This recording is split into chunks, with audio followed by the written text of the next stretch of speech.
As I was walking along the path of my life, I came upon a wood.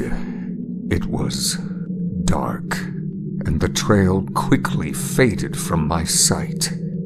I had my lantern and my thoughts. I'd lost track of the years.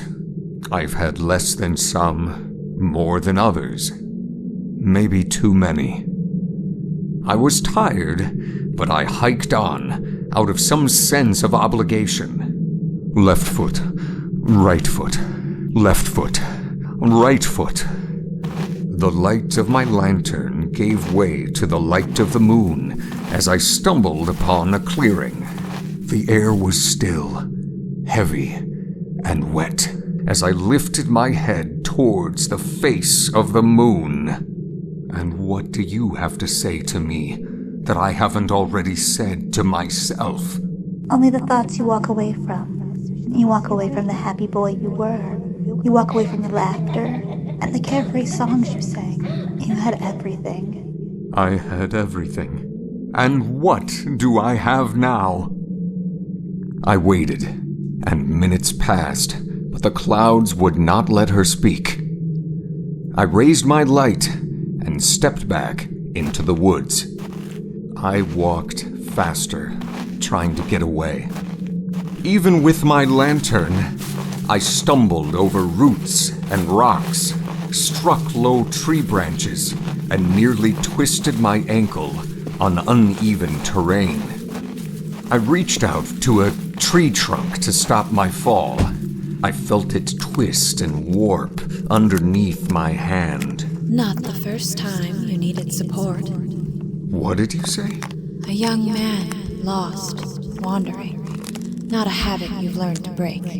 There were hands reaching out, and you never saw them. Stop it. They were there. You were blind. Your sister, your friends, your aunts, your uncles. And all you saw was what you knew they saw. Please. Your mother loved you.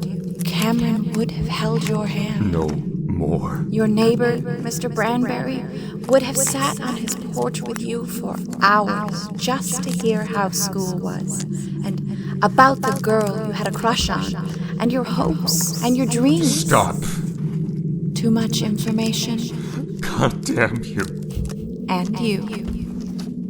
The damned voices wouldn't leave me be. I could hear them ringing in my ears. No owls hooting.